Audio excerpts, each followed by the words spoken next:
the day before our engagement. My rich second-generation girlfriend, Grace Han, was absent-minded while shopping with me. I bought a 6 yuan fried chicken cutlet from a street stall and held it to her mouth. She threw it to the ground. Furious. Domingo. The Han family needs someone who can be presentable on stage. Don't buy these cheap things that only embarrass me. How are my parents supposed to accept you?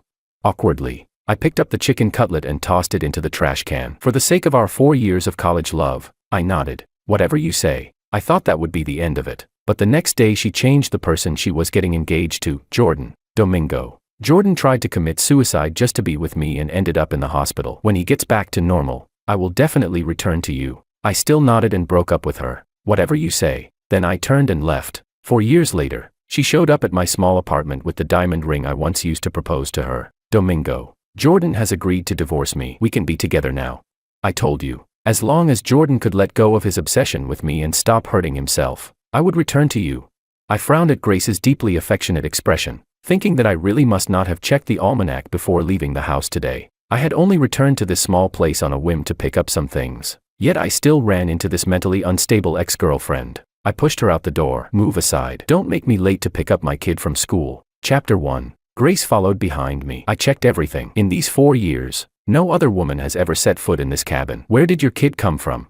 I know you're angry. I'll take you home with me right now. Even though your family is poor and relies on raising chickens to get by, I've already convinced my parents. They won't look down on you anymore. I turned my head and frowned at her. I told you. My family raises chickens across several whole mountains. Grace scoffed. That's still chicken raising. Don't you dare mention that in front of my parents. It's way too low class. Forget it. There's no way to reason with a spoiled rich second-generation princess like her. She has no idea how valuable naturally raised, free-range organic chickens over entire mountains are. We became wealthy from that long ago. I quickened my pace. If I didn't hurry, I'd be late picking up my son from school. Grace Han trailed after me. I can take you back to the Han house right now. The villa is big. Even though Jordan hasn't moved out yet, it's big enough for you too. But you need to be polite to him. He's sensitive. Be patient with him. Don't trigger him. What the hell? I stared at Grace in shock. You haven't even divorced yet, and you're out here bothering me, and you want me to live with you and your current husband. What do you take me for? Your side guy or some pathetic pretty boy you keep around? Are you out of your mind? I opened the car door and got in, wanting to get as far away from her as possible. She opened the passenger side door without hesitation and sat down herself, muttering, I told you before, lock the doors as soon as you get in the car. Safety first. How are you still this careless? Her tone was so familiar, just like 4 years ago, as if nothing had ever happened. Looking at Grace glued to me step by step, a surge of anger shot straight up my spine. Get out, now.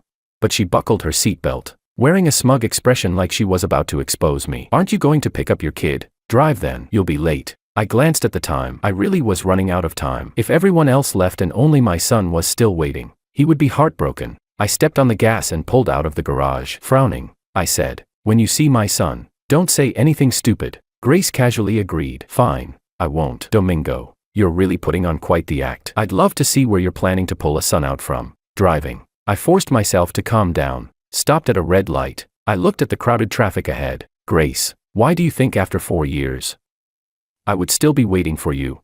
My low voice made Grace freeze for a moment. A flicker of unease crossed her mind, but it was quickly replaced by her usual certainty. After you've seen me, how could anyone else possibly catch your eye? Other than me, who else with real class would you even meet? If you weren't waiting for me, who could you possibly find?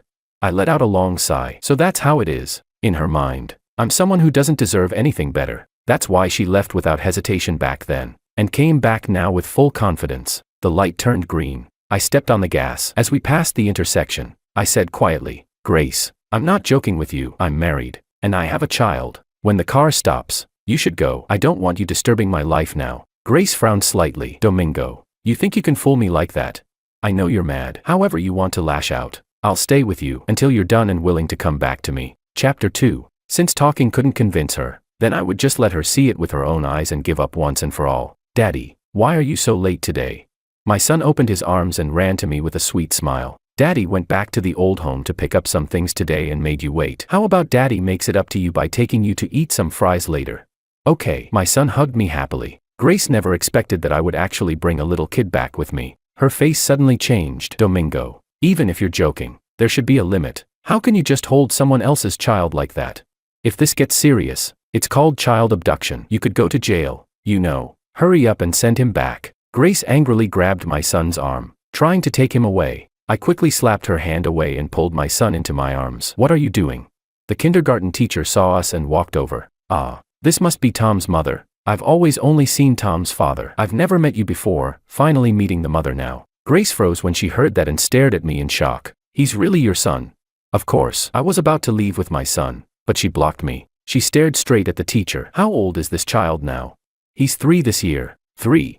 Grace looked at the child who was half a head taller than the other kids, then suddenly grabbed my hands tightly. Domingo. His age is fake, right? He should be 4. The child we had back then, he didn't die, right? You hit him, didn't you? I looked at her calmly. If that child were still alive back then, would you still have married Jordan?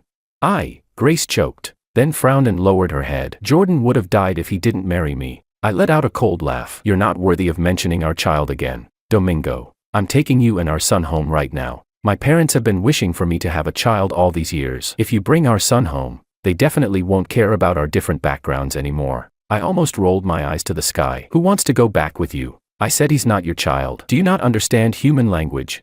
Domingo, stop making trouble. I will never allow the bloodline of the Han family to be left wandering outside. Why didn't you tell me earlier? How could you let our child attend a school like this, in such a shabby and crowded place? How can a child be properly educated like this? I glanced at the kindergarten, then at Grace. This is a provincial model kindergarten that can directly advance a child into top primary, middle, and high schools. Do you even understand the value of a provincial top school? It's far better than that so-called noble school of yours where kids just waste time. I specifically had Sabine transfer my son here because I didn't want him picking up the arrogance and entitlement of those spoiled rich kids. I never expected Grace to look down on it like this. Honestly, I'm relieved I never married someone with such short-sighted vision. Stay away from us. You have nothing to do with this, I said coldly. If he's not my son, then whose could he be? Grace grabbed Teacher Wong. Tell me, the mother listed in the child's file. Who is it? Because I didn't want to reveal our identity. The mother field had never been filled in, so the teacher didn't know who the child's mother was. When Grace heard that the mother field was empty, she became even more convinced that the child was hers. Domingo, it hasn't been easy for you to raise our son alone all these years. You've been stubborn long enough. Come home with me. My son didn't understand why we were arguing. He only whispered softly in my ear, Daddy, aren't we going to eat fries? Grace reacted as if she had just heard something outrageous and suddenly exploded. Domingo, how could you let my son eat that kind of garbage food? You used to love those cheap fried chicken cutlets from roadside stalls, and now you're feeding my son things that are dirty and unhealthy. What if he gets sick? Can you take responsibility for that? He's the only heir of the Han family. I make fries at home using a nanny who cooks them especially for my little boy. How is that unhygienic? I ignored Grace Han and carried my son toward the car, but Grace blocked the car door. Don't sit in that broken car of yours. My son shouldn't be wronged like that. To avoid attracting attention, I deliberately chose a modest, ordinary-looking car. It wasn't luxurious, but the back seat had been completely remodeled to be the safest and most comfortable for my son. If Grace had even taken one glance inside the back seat just now, she would have noticed I had a child and that I protected him well. But she had never cared about anything of mine, not once. She simply pointed at her Mercedes and said, Domingo, stop pretending you're fine. Only I can give you and the child the best life. Just as she said that, Jordan walked over wearing a tailcoat, looking entirely out of place on this bustling street. He lifted his steps delicately in disgust, frowning slightly. Grace, didn't you go pick up Domingo? What are you doing here? After you're done, you still have to come with me to meet the mysterious new chairman of the Ning Corporation. Grace's expression softened the moment she saw him, and she spoke gently. I remember. Jordan, don't worry, I won't forget your matters. Domingo has a little situation to deal with here. I'll go with you afterward to meet Sabine. You're so handsome and charming. She'll definitely like you and agree to marry you, becoming Sabine Ning's husband. The Ning family is the #1 family in a city. They're much more powerful than our Han family. Jordan, you'll definitely be happy. I'll settle things quickly. Wait for me. All right. I froze for a moment when I heard their conversation. Were they talking about what I thought they were? Jordan supporting Grace in finding her ex-boyfriend, and Grace helping Jordan find a new partner. The key point is, this Sabine, don't tell me they're talking about my wife.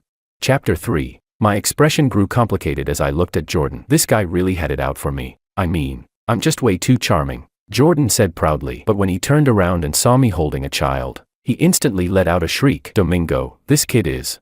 Grace panicked and rushed to explain. He's my son. Jordan, let me explain. It was as if Jordan had been struck by lightning. He suddenly clutched his chest dramatically. Grace, you had a child with him behind my back. You could have abandoned me back then. But why did you betray me?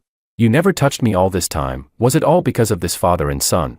Seeing him look so hurt, Grace hurried to comfort him. Jordan, it's not what you think. It was before we got married. You know I had a premature baby with him. He was terrified of being poor and losing me, so he secretly hid the child to tie me to him. I only found out today. Jordan, don't lower yourself to her level, okay? Jordan pointed at me in anguish. Domingo, how shameless can you be? You actually hid Grace's child all these years. Do you even have a conscience? My son didn't understand the meaning behind his words, but he recognized Jordan was scolding me. He pointed a tiny finger at Jordan's nose and shouted fiercely, "You bad guy. Why are you yelling at Daddy? You're awful." Jordan immediately raised his hand to hit the child. I spun around with my son in one arm and caught his wrist midair. Try laying one finger on my son. Grace grabbed my arm. Domingo, let go of Jordan. He didn't mean it. It's your fault for hiding the child from him all this time. How could he not be angry? Grace could say whatever she wanted about me, but no one was allowed to touch my son. I released Jordan's wrist only to slap him across the face even harder. I glared coldly at Grace and warned, "Control your men. If he dares hurt my son again, I'll make him pay 1,000-fold. You hit me." Jordan shrieked. "I'm still the man of the Han family. Grace Han is the current general manager of the Han Group. One move from her and you'd be crushed. Don't think having her son means anything. The Han family still won't accept you. Even if I leave, the next master of the Han family definitely won't be you." I let out a cold snort. Only Jordan cared about such things. Ha! What kind of stupid Han family master? A dog wouldn't even want that. You called me a dog. Jordan wrapped an arm around Grace's shoulder, glaring venomously at my son. "Grace, look at Domingo now. What can the kid possibly learn by staying with him? You need to take the child back to the Han family for proper upbringing." Grace frowned as she looked at me. "Jordan is right. Give me my son. I can give him the best life. Don't even think about it." Seeing the two of them about to make a move, I immediately grabbed my child and ran toward the kindergarten. While running, I took out my phone and called Sabine. "Sabine, someone is trying to take our son. I'm at the kindergarten entrance. Come right now, bring people." Grace chased after us. "Domingo, he's also my son. He must return with me to the Han family." Chapter 4. The crowd surrounded the entrance of the kindergarten, everyone turning to look. Someone recognized Grace Han. "Isn't that President Han? The female CEO of Maple Leaf Group, and the man next to her must be her husband. I've seen him on the news. No wonder we've never seen the kid's mother. So he's an illegitimate child after all. President Han clearly has a husband, and this guy still insists on being the homewrecker. Shameless. People like them actually go to the same school as our kids. It's humiliating." "Yeah, what if they set a bad example for our children? Teachers, expel them immediately. We can't let our kids go to school with people like that." More and more people were shouting for an expulsion. I raised my voice at them. "He isn't Grace's son. She and I have long-cut ties. She's trying to take my child away. Please, someone help me. If you don't believe me, I can call the police and let them decide." "Ha, aren't you just trying to use your son to cling to Grace? Your plan failed, so now you're panicking." Jordan sneered. "Grace is only taking back her own son. Filing a false police report is punishable, you know." Those who were about to help call the police slowly lowered their phones after hearing that. Seeing this, I could only call the police myself, but Grace suddenly reached out to grab my son. In the chaos, my phone dropped to the ground as I held my child tightly. Jordan stepped on my phone, crushing it, then swung his fist hard at my head. A sharp pain exploded in my skull. At the last second, I curled up in a corner with my child in my arms. The pain was blinding. I couldn't move for a long while. "Help," I called out weakly. Grace frowned in disgust. "Jordan only hit you once. How bad could it be? Stop pretending. So many people are watching. Don't you feel embarrassed?" My head was spinning. I wanted to defend myself, but no words came out. Jordan must have been wearing something hard on his finger, probably metal. All I could do was cling to the railing beside me, shielding my son with all my strength. Through the dizziness, I finally heard a familiar voice. "Domi, son, I'm here."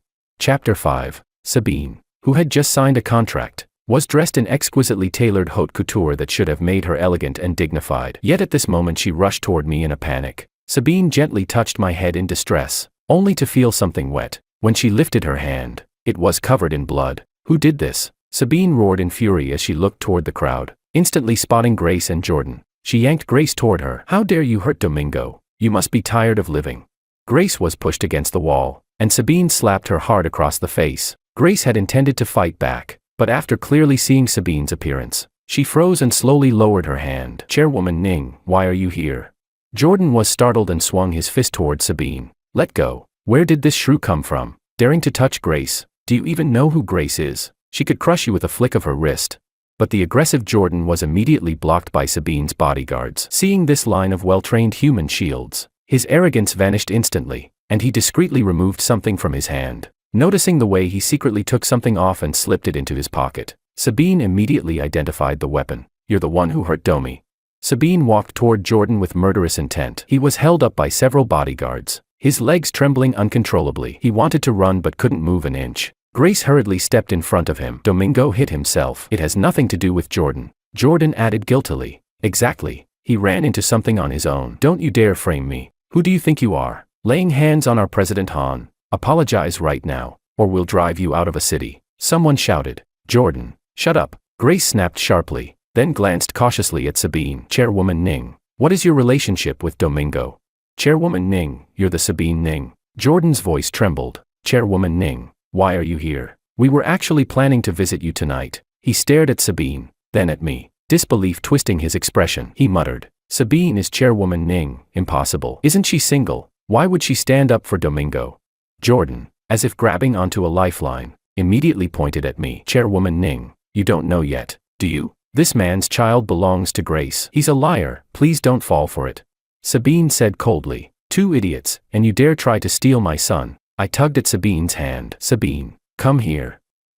I can't hold on anymore." Sabine stopped bothering with them and, together with the bodyguards, hurriedly helped me and my son into the car. Sabine pointed at Jordan's pocket. "Take whatever he has in there and hand it over to the police. Charge him with intentional assault." Grace was still stunned. Seeing the bodyguards reaching for Jordan's pocket, she stepped forward to stop them, even though she didn't know what was wrong with what he had. But the bodyguards didn't care. They shoved her aside in just a couple of moves. Jordan's legs were shaking in fear. Many people had witnessed today's commotion, and quite a few had recorded it. They all saw him hit me. If the thing in his pocket were taken by Sabine, he would be finished. Jordan suddenly broke free and sprinted away. Grace jumped in surprise, but afraid he would get hurt, she ran after him. The bodyguards chased them. In the scuffle, a steel knuckle duster fell out of the bag. The crisp metallic clang echoed on the ground. Grace stood frozen in place. Chapter 6. Seeing my face grow paler and paler, Sabine couldn't care about anything else anymore. "Forget everything, head to the hospital first." With Sabine's order,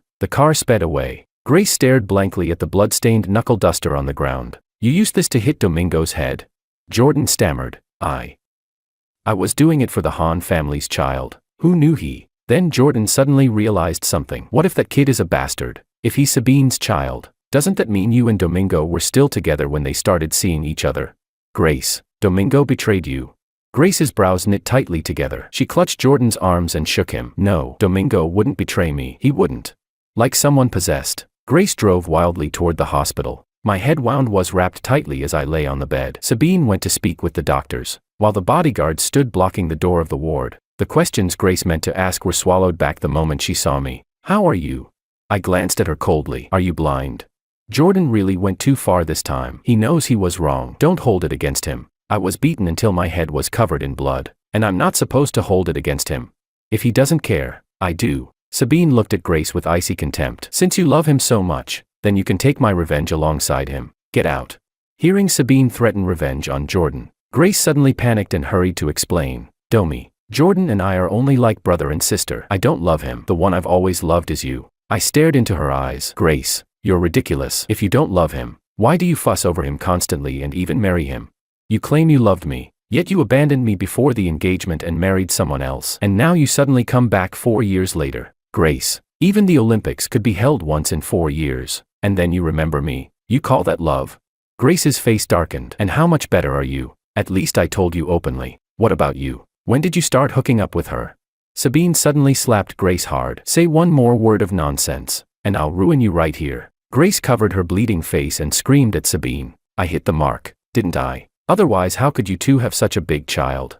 I didn't expect that even after 4 years, Grace could still dump such filth onto me. I closed my eyes. "Sabine, I don't want to see her or hear her anymore." The bodyguards immediately dragged Grace out. When Sabine returned, there was a violent chill in her expression. She spoke softly, comforting me. "Don't waste your energy on people like her." I nodded lightly, and memories of my first meeting with Sabine resurfaced. It all began because of her billionaire father who adored countryside farmhouses. After he discovered my dad, a brilliant, almost legendary livestock breeder, the two hit it off instantly and became friends. Their whole family soon became regular visitors at our home. After Grace abandoned me, The normally cold Sabine changed completely. Her warmth and care pieced together the ruins of my broken heart. Before long, our families decided on our marriage. Sabine, for the rest of my life, you are the only one who moves my heart. In the business world, she was a powerful, decisive CEO, but in daily life, she would accompany me to eat at roadside food stalls. After Grace returned, Jordan no longer mentioned divorce. Not only had he lost Sabine Ning, the ideal next, better option, but he had also thoroughly offended the entire Ning family. There was no way he would give up the safe harbor of the Han family now. Grace, Sabine definitely won't tolerate me without you. How am I supposed to survive? Can you really bear to see me homeless? Grace's voice was cold. I'll give you everything you deserve from a separation. If you want this villa, I can give it to you too. I'm leaving. After saying that, Grace went upstairs to pack her luggage. Jordan burst into tears and hugged her tightly from behind. Grace, if you insist on bringing Domingo back, I can accept him, even his child. Domingo refused to return to you before because he must have been worried about the child. He got together with Sabine not long after leaving you. How deep could their feelings be? His family is so poor. How could the Ning family possibly accept him wholeheartedly? As long as you accept his child, he'll definitely still like you. I don't want to separate from you. The four of us can live together just fine. Domingo loves you so much, he'll definitely agree. Grace, who had been packing, stopped moving. She hesitated, turning back to look at Jordan. Really? Jordan nodded pitifully. As long as I can live with you, I can accept anything. Grace hugged Jordan excitedly. Jordan, you're right. I'll go bring Domingo back right now. Watching Grace leave in excitement, the gentle smile on Jordan's face slowly twisted into something cold. Grace, it's been 4 years. And you still don't have me in your heart. Why? If you won't give me love, then give me all the family assets. Chapter 7. I didn't let Sabine suppress the Han family. The rise and fall of a corporation affects far more than just the Han family. There are many employees whose livelihoods are tied to it. I am just a small person. I don't want to accumulate that kind of karma. A family like the Han family will fall sooner or later. There's no need to dirty our own hands. But our restraint made Grace believe that I still had lingering feelings for her. And Sabine also hesitated to take action against her. Domingo, Jordan has nowhere to go right now, so I can't divorce him yet. Grace shouted from outside the villa gate, blocked by the bodyguards. But he said he's willing to accept you and me being together. Grace seemed to have made a huge decision. She gritted her teeth and screamed, even if the child is yours and Sabine's, Jordan and I can accept him. I can be the child's mother.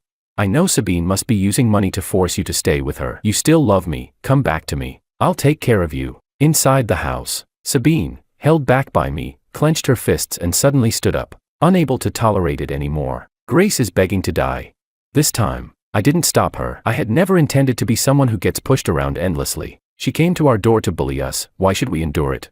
Grace left with a limp, her nose bruised, her face swollen, and blood at the corner of her lips. If you dare pester Domingo again, it won't just be you who gets hurt. Your entire Han family, from people to the company, will suffer. Grace hobbled away, neither agreeing nor continuing to insist. She didn't show up again for the next half-month. Just when I thought she had finally given up, news about her suddenly reached me. She had been kicked out of the Han family's company. Jordan didn't divorce her. Instead, during the time she was busy harassing me and healing her injuries, he took advantage of his position as her CEO husband. He transferred all of Grace's shares and properties into his own name. In the past, Grace had been obedient to him in everything. People in the company were used to it, thinking it was just a loving gesture from the boss toward his spouse. But this time, Grace had no idea what was happening. Once the asset transfer was complete, Jordan ruthlessly threw her out of the company. In the villa, Jordan threw all of Grace's belongings out the door. Grace, you insisted on divorcing me for 4 years. Fine, I'll grant your wish. Get out of my villa.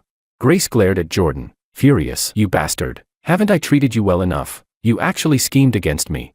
Jordan stood on the stairs, looking down at her with contempt. Grace, you've got it backwards. It's because I manipulated you that you treated me well. Otherwise, would you really have married me and abandoned Domingo? Everything you have now is from my planning. And you're nothing but a dog who eats from one bowl while eyeing another. You deserve every bit of this. Grace was thrown out of the villa in utter humiliation, carrying nothing but a single bag as she wandered the streets. Her heart was full of hatred for Jordan, and hatred for me. Chapter 8. 2 months later, when I took my child out to play, we were suddenly kidnapped. Someone injected something into my back, something unknown, and my whole body instantly lost all strength. My eyes were blindfolded, and with the last bit of power I had left, I held my son tightly in my arms, not daring to loosen my grip for even a second. Panic surged through me, my entire body trembling, but I could only whisper softly to comfort my child. The person who kidnapped me wore a mask and made no sound. The only thing I was grateful for was that she didn't try to snatch my son from my arms. Who are you? Are you after money? In the darkness, my voice trembled, echoing back at me in the empty space. She still didn't speak. How much do you want? You can take everything I own. If it's not enough, you can call my wife. He can pay whatever price you want. Just don't hurt me or my child. Still silence. My heart was pounding so hard it felt like it was clawing up my throat. I could only keep bidding higher. If you're afraid my wife will call the police, you can release the child first. Take me instead. Once you feel safe, we can talk. The person finally spoke, sounding unexpectedly delighted. You're willing to go with me? That voice. Grace. Yes. I knew Domi would recognize my voice. Grace gently removed the black cloth from my eyes. Once my eyes adjusted to the light, I immediately checked my child from head to toe before looking at Grace in shock. Grace was no longer the clean, sharp general manager she once was. Her white blouse had yellowed, the collar curled, her bangs covered her eyes, and she was pale and thin. What happened to you? Grace leaned her face close to mine. I shrank back in fright. Her bloodshot eyes stared at me, but she smiled. Domi, you still care about me. You still love me, don't you? What happened back then was all that bastard Jordan's scheme. He approached me on purpose, forced me to marry him. Everything was for my money. Domi, it was my fault back then. Give me another chance, please? I'll take you and your son away. We'll disappear together. Looking at Grace's twisted expression, I didn't dare make any sudden moves. Her mental state was clearly unstable. She grabbed my shoulders and shook me wildly. Domi, okay, please, we can live happily as a family. Will you? Yes, I will. I quickly shouted my agreement, and only then did she slowly calm down. Good, we'll leave now. Let's go. She began rummaging around the warehouse as if preparing things. My feet were locked to the chair with heavy chains. While she wasn't looking, I threw my necklace onto the ground and crushed it with my foot, activating the tracker inside. Sabine had prepared safety measures for me ahead of time. As long as I could keep Grace stable, Sabine would definitely find this place. Domi, let's go. Grace grabbed a bag and ran over excitedly, crouching down to unlock the chain around my legs. I was trying to figure out how to hide the tracker and stall for more time when a noise came from inside a metal box nearby. What was that? Grace frowned, her voice sharp. Ignore him. She pulled at me, trying to drag me away. Suspicious. I looked carefully at the metal box and noticed dried blood underneath it. Blood. I cried out in shock. Grace replied coldly. Still alive. Domi, he ruined our chance to get married. He deserves it. My whole body went cold, goosebumps rising all over my skin. Jordan is in there. What? What did you do to him? My voice was trembling uncontrollably, like a snapped thread. Grace was about to walk toward the metal box when a bullet suddenly hit her thigh, knocking her to the ground. I grabbed my child and ran as far as I could. Wife. Seeing Sabine again, I ran straight into her arms. The three of us held each other tightly, leaning against Sabine. All my strength finally drained away. Chapter 9. Grace was pinned to the ground by the police. My hands trembled as I pointed at the metal box. There's someone inside. The officer opened the box and gasped. It's Jordan, the men reported missing 2 days ago. He's still alive. Jordan had been tied inside the box, with multiple stab wounds all over his body, barely conscious. I covered my son's eyes, refusing to look again myself. Grace's hysterical screaming echoed in my ears. Why isn't he dead yet? The one who deserves to die the most is him. Domi, I avenged you. Did you see? Did you see? Sabine, let him go. Domingo is mine, mine.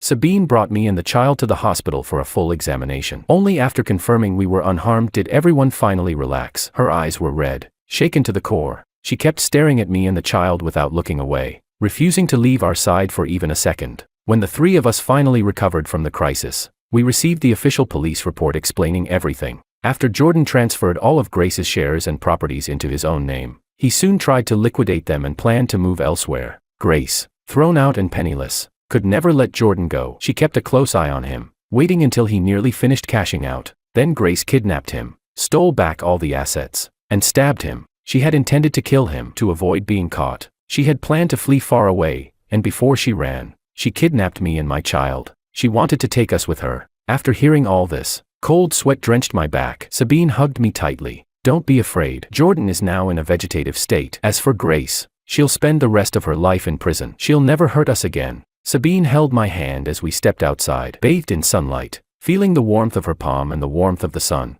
my body gradually thawed. It's all over.